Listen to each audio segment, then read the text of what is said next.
Black people do not owe you anything. They don't owe you an education, they don't owe you a reading list, and they certainly do not owe you their Sunday afternoon to go to your protest march. They don't owe you a thank you for doing what you should already be doing, which is being a compassionate, empathetic human being. And perhaps most of all, they don't owe you a warm, fuzzy feeling for saying you're an ally or that you're one of the good ones.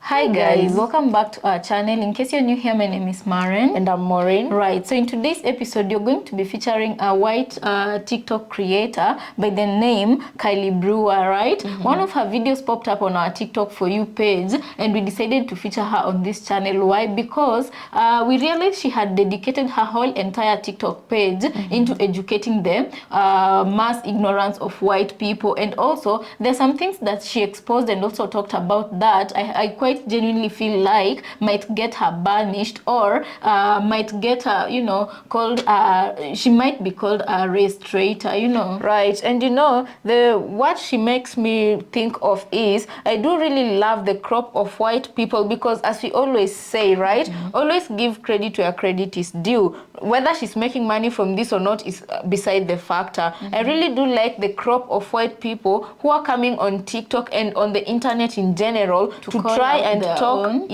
try and talk about racial issues, racial injustices, and calling out racial injustices in their own community. Because long time ago, this burden was solely left to melanated creators and melanated people to bring this awareness. Right. But it reached a point where melanated people refused to teach the white community about race and how it affected them as a community, because a black majority of the population felt like white people already knew this. Now it was not their job to keep teaching them, and their teachings fell on deaf ears. And as I always say, it is important for one of their own, meaning the white people, to teach their own people about racial injustices and how it affects the black community, because as I always say, they're not blind, they see what happens. Right, so maybe they can hear better coming from one of their own, right? Right. So guys, let's watch what we prepared for you and then we come back and talk about it. You can let us know your thoughts and opinion on the comment section. Also consider subscribing if it's your first time here, right? Let's watch and then we come back and talk about it. Stop talking about race. It's annoying. I don't see color. I don't care if you're black, white, yellow, or purple. I'm moving my kids to the suburbs. I just don't want... Yeah, no, I don't have any problem with them. I just don't want us to really be around them. There's nothing wrong with separating us. You know, we're still equal. It's just separate. I don't think it's fair what they're doing, but I'm not going to say anything because it benefits me. I didn't support slavery. I didn't own anybody. But I also kind of miss the days when we didn't have to work so hard. I don't think it's right how they're being treated, but also at the same time, God did say that white people have dominion over everyone else. This is how the white moderate has evolved over time, from being complicit in the system of slavery to being complicit when Jim Crow happened, to not saying a word when there was segregation, to now where we are at. So I don't see color, let's not talk about race, is dangerous because it enables violence. For every white person asking why I make my content, why I'm so obsessed with race, that's why, because not talking about it can lead to complicity. My name's Kylie, and this is how hatred is taught in a lot of white families. If you've ever wondered how can people grow up and be so hateful or just so out of touch, this is how. A lot of the time, hatred is silent and insidious, and it teaches white people to be complicit in racism and other types of bigotry. For instance, if you do want to have a conversation about race or something else, your parent might quickly shut you down and say, oh, we don't talk about that. We don't talk about these types of things. That is how white people are socialized to be so unbelievably selfish and honestly ignorant of racism, despite being the perpetuators of it, despite literally creating the system. That's why I said in a previous video that our knowledge of racism is like honestly like children, because we are not taught to discuss these things, right? That's why white people get so defensive, because they hit their 20s and 30s and for the first time they're being called out. That combined with scarcity thinking, they're taking our jobs, there's not enough for the rest of us. That ignorance is what creates hatred. For the most part, the white moderate is the truly dangerous people, because they're not the full-blown extremists, but they're the people just in the middle that allow these types of comments and honestly racist practices to continue. If you grew up and you were taught to be nice and not question the status quo, you were taught to be complicit in systems like racism, transphobia, and homophobia. Hi, my name's Kylie, and here are the top 5 phrases that white people use to indicate they are a closeted racist. I was raised around a lot lot of racist white people, and so these are the phrases that people would use in public, and then in private they would be incredibly racist. Number one, I'm not racist, I treat everybody the same. And although they treat everyone the same, they are the people who often spew the most racist and hateful stereotypes in private. Number two, I just care about the economy. No, you only care about preventing Black, brown, queer, or disabled people from accessing healthcare, and then you go home to your white family and your white kids and you start saying slurs and convincing your kids why they shouldn't marry a person of color. Number three, I don't like identity politics. Oh, you mean when it's not about you? Because whiteness is already centered in every other aspect, so the one time it's not, you get mad. Number four, why does everything have to be about race? Because everything is about race. Because quite literally anything that you can think of in America is rooted in race, tipping culture, the naming of streets, gentrification. And number five, I just think people should follow the law. You mean the law that is inherently racist and that criminalizes Blackness or that has banned indigenous practices and celebrations? Right. White supremacy relies on having an uneducated population, and that is exactly what Trump's administration in the White House is creating today. Anti-intellectualism isn't just concerning because individuals don't know how to read or write at a high level. It's concerning because they don't know how to recognize patterns that are happening in society. They don't want you to recognize the historic danger of banning books or realize that in 2023 alone, more than 3,000 books were banned, mostly about sexuality, race, and gender. They don't want you to recognize that erasing history is dangerous, like how Florida changed slavery to involuntary relocation, or that the GI Bill that built the American middle class, including my family, excluded Black veterans. Why? Because if you understood the way that racism is built into the foundation of this country, you would demand change. You would have to if you have any sort of conscience. From education to housing to policing, go back 30, 50, 70, 90 years and the pattern is all there. White supremacy needs you to be uneducated and complacent in your current status. So what is the most radical thing that you can do today, especially as a white person? Get educated, read a book, stop dismissing critical race theory as woke propaganda and actually look at the foundation of what we are saying, and you will literally be shocked. Here are 6 words that you use every day that have racist origins. Although these words might seem harmless, they are rooted in a long history of oppression and racism in the US. Number 1, nitpicky. This refers to enslaved people were forced to pick nits or lice out of other people's hair. It was a very dehumanizing task. Number 2, gyp. This is actually related to the word gypsy, which is a slur for Romani people. Number 3, no can do. This was originally a sentence or term used to mock Asian Americans, primarily Chinese immigrants, to make fun of their accent. Number 3, uppity. This was a term used to describe Black people who were typically seen as too confident, and it was definitely an insult that preceded violence against Black people. Number 4, the peanut gallery. This term refers to in segregated theaters when Black people had to sit in the worst, cheapest seats in the house. And finally, we have the term grandfathered in, which is in reference to when Black people were forced to take literacy tests in order to vote, aka a form of voter suppression. White people who had been grandfathered in the right to vote did not have to take these tests. So if you're a white person, please stop using these things. Peace and love.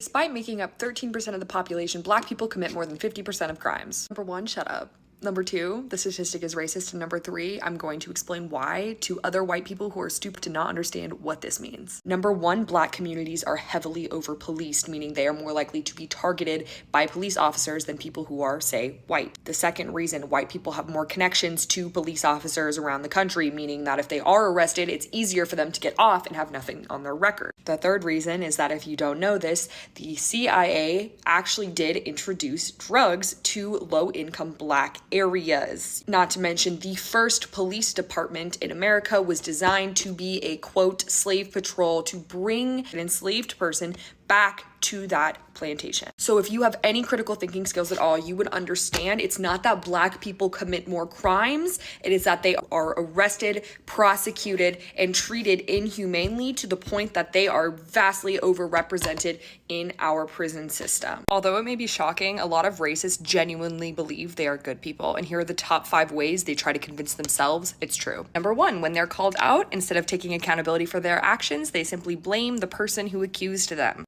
They didn't do anything wrong. In fact, the other people are being sensitive and they are a good person, so therefore they can't possibly say anything racist. Number 2, by leaning heavily into cognitive dissonance. You don't know, cognitive dissonance is when you have 2 conflicting beliefs and that creates discomfort in someone. So they have to either change one of their 2 beliefs so that they can coexist without the person feeling overwhelmed. So instead of being like, oh, I am racist, I should stop being racist, they're like, oh, actually, I am a good person and what I said wasn't racist, so that they can balance it out. Number 3, by leaning on their racist friends for validation. I think This one's pretty self-explanatory. Number 4, by blaming woke culture as a whole for the reason that they have been called out because they couldn't possibly do anything wrong. It must be a societal problem. And number 5, by playing into the reverse racism myth. Not only am I not racist, but actually you are being racist to me as a white person because that is the real problem in society.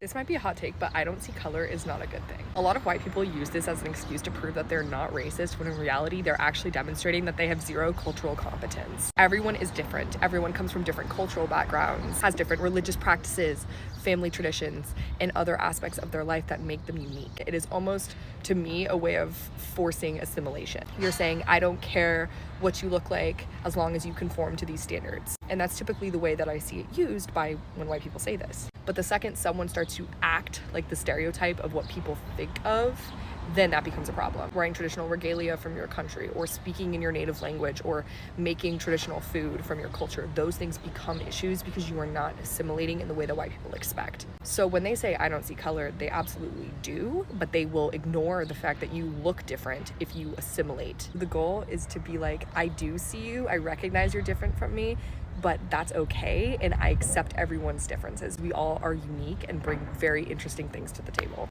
Peace and love. Hi, I'm Kylie, and here are the top 5 ways that hatred is passed on in white families. This is definitely a topic that not a lot of white people like to talk about because they prefer to stay race neutral or at least not air their dirty laundry in public, but I do have some things that I want to say. The first way that white people pass on hatred to their kids is literally at the dinner table. I can't even tell you how many times I'd be at another white person's house growing up, and their mom or dad would say something racist and look to their kid like they made a joke and wait for the kid to react. So in that way, the racist remark serves almost as a point of bonding between the parent and the child. The second way that it's passed on is in sports, especially if a white family or a white team is playing against a team that is primarily people of color. White people will say racist things. Did you see that defender? She was really aggressive, and other microaggressions that get passed on to the child. The third way is by discouraging their children from being friends with people of color because of certain innate qualities that they may have. Number 4, moving their kids to an all-white suburb. Number 5, praising celebrities and politicians that are racist. These are some things that white people say about Asian people in private. If you're a person who falls into this demographic, you might have heard these things before, but if you're a white person, stop fucking saying these things. Number 1, the Chinese food boycott by white people during the COVID pandemic. Yeah, I know of many white people who will still not eat Chinese food ever since the pandemic because they are convinced that somehow eating Chinese food is supporting China, or that they are going to somehow contract the virus through the food because of the connections that they have. Number 2, saying that Asian people smell bad. This is a very pervasive myth among white conservative people, specifically referring to South Asian people. Number 3, not knowing the difference between the different languages in Asia and just referring to anyone who looks remotely Asian as Chinese. Number 4, refusing to visit any country in Asia, whether it's Japan, Thailand, etc., because it is either dirty or because they don't want to support the enemy. Number 5, assuming that any Asian person who has had a successful career cheated because of the way Asian people are raised to be very intelligent, definitely rooted in race. I'll be making more of these videos in the series, so comment if you have any other ones that you think I've forgotten. Bye! So guys, welcome back. Let us know what you think about the episode you just played here. Again, the creator's name is Kyle.Brewer on TikTok, right? And For you those know, of you who want to follow her her work here. And I feel like there's a point where she was talking about why white people are afraid of standing up for black people, you know. And she's not the only white person who said this, is what I noticed. A lot of white people know this. It's like a silent rule in their community. You don't speak about race or defend black people in case, I mean, unless you want to lose your standing in the society. There was a lady, I just forgot to add her clip. I think I'll do that during editing. This lady was talking about how growing up, and you know, guess what? She's redhead. She's a ginger, and you know, gingers, because of the trend that came out on TikTok, we already know that they're not treated like other white people. They're being discriminated against. The gingers with freckles, nowadays, you know. I know. I mean, I don't know, for the gingers in our community, our YouTube family, you can tell us. I feel like nowadays the discrimination is going down a bit. it's reducing a bit, right? Yeah, and this lady was talking about how, and of course she's older, so she grew up in that generation where gingers were really being bullied a lot, and she was talking about how growing up she used to be an advocate for the black people in her community, for their rights, you know, like she wouldn't stand and let anything wrong happen to a black person, especially when she had a child and her child started going to school where black kids were being bullied by white kids, and her child also stood up for them because that is what she was passing on to her child. And she was describing this situation because saying she was bullied as a child, you know, and so she knew what it was what it felt like to not be like every other person and to be the one who's always being picked up, or you know. Yeah, and that is why I usually also say that racism is taught, and you know, the redhead you're talking about, she's teaching her kid how to be compassionate and how to not bully people that they may consider less than. Right, and as she was giving her story, she said that she started receiving a lot of threats because at some point they even called her a race traitor, and there was there's places where she would go and she wouldn't be allowed in because she spoke up for black people, so they didn't consider her as one of their own, you know. And she says when she moved in that neighborhood, she opened a business and employed every person of different races, you know. She didn't just, it wasn't strictly for the black white community or white people. Exactly. Okay. So, and she says it was only her white customers who would go into her business and ask, is this a strictly black business or a white business? She says she didn't get it from any other person but the white customer she had, you know. And at the time her business failed because in the community she was known to defend black people, you know. Right. And anyway, I think I'll look for that clip and add it here. I don't want to talk on it so much so that we can continue in the commentary just in case I find the clip here. And I also do like the first guy who talked on the videos that we've compiled for you today, and when he said that black people did not owe white people anything, that landed, because for a long time this is what the black community has been trying to say, especially after the elections, to the white community. And right now, having one of their own actually understand where black people are coming from and come and emphasize on the point, because yes, black people can say we don't owe you anything, but sometimes entitled white people, it falls on their deaf ears. But when one of their own comes forward and tells them exactly why, maybe they listen better, because as I always say, when I say that black people don't owe white people anything anymore, right now it is literally their time, the white people's time, to fight for the rights of all Americans, because at the end of the day, especially white women have been accused a lot of putting everybody else's interest behind their own. Right, and I feel like for white people, when black Americans say we literally do not owe you anything, for some of them choose to be offended because they receive the message differently. But it's not their business also to filter your feelings, because they've been trying to tell you, they've been trying to educate you to a point where they're exhausted. Now you need to do the work for yourself, you know. Right. And this lady, what I like about her is that she's not afraid to be outcasted. She's not afraid. Do you know the amount? This is just 10 minutes of her dropping some truth bombs and educating the mass. You can actually see she knows what she's talking about. Exactly. She did her research before she came to the internet and opened her mouth. Because right now you just see she's not talking just for the sake of talking. She's been doing the work, and she's also learning from the work she's doing. And another thing, when she said that in many white households, parents will often tell their kids when they try to talk about black injustices or what black people go through, parents will often tell them, we don't talk about that, or we don't talk about that here, you know, meaning they're trying to insensitize their children growing up. Indoctrination, right? They're trying to insensitize their children growing up about the issues that black people can go through black struggles, you get? And another thing also, when she talked about how they indoctrinate, the ways they indoctrinate, kids, white kids, into becoming the R word, you know. Nobody is born racist, because when you look at children, it doesn't matter from what walk of life, they usually play together. Kids are born not knowing. Literally, they learn things as they move forward. You know, as they grow, they learn things, yeah? And she talked about dinner tables and sports, yeah? Just the little comments that grown-ups make around, you know, around children. It's the little things, because it's like, for example, right now, let's say you hear your child come out and curse. Where did they learn such a big word? They must have heard it from an adult, the way an adult used it, and because nobody said anything, they thought it was okay for them when they get angry to go out and use those words the way they had an adult do, you know. So even racist, it just begins with one person saying a word, and then just like that, it goes gets to play a factor in how the kid grows up and their thinking process, because when it comes to thinking process also, something she said, and we've also had Tim Wise, who's a very famous activist in America, for those who don't know him, right?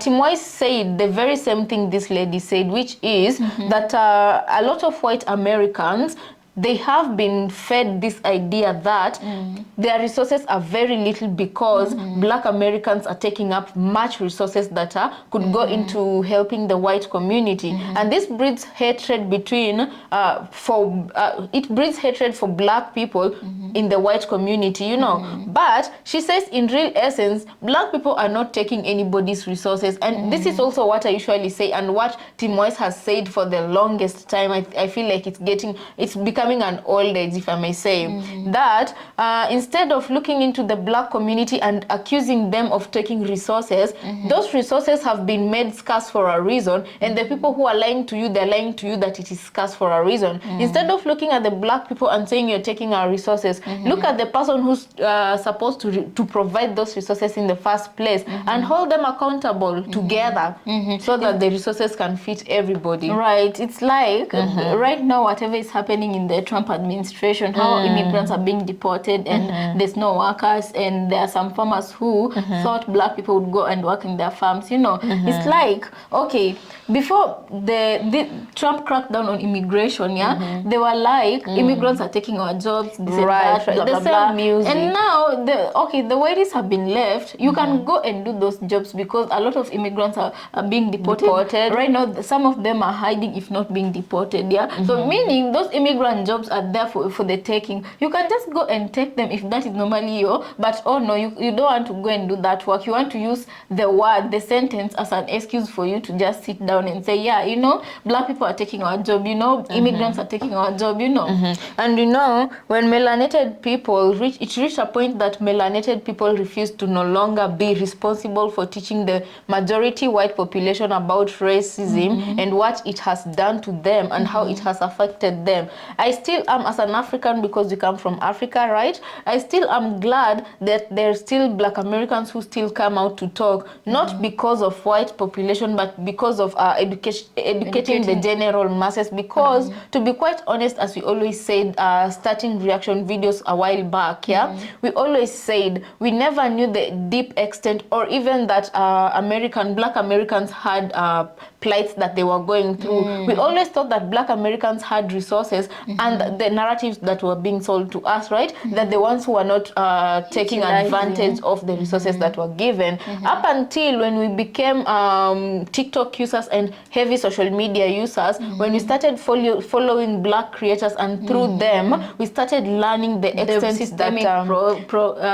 racism, the systemic problems they have that has been put up for them to fail purposefully, you know. So it's like you're fighting for your future the very minute you're born. Already the odds are stacked against you, right? And to say the least, right? I really am glad of the Black Americans that take their time to teach about historical events that happened to Blacks in America and the systemic injustices that still happen in America, because were it not for these people who come out to talk time and again about these things, no matter how tiring it might be to some of them, people like us learn most things for the first time in this era, you know, and I do thank them for that too. So guys, we'd really like to hear from you. Let us know what you think about this episode on the comment section. Maureen, unless you have anything to add, to add on to the subject.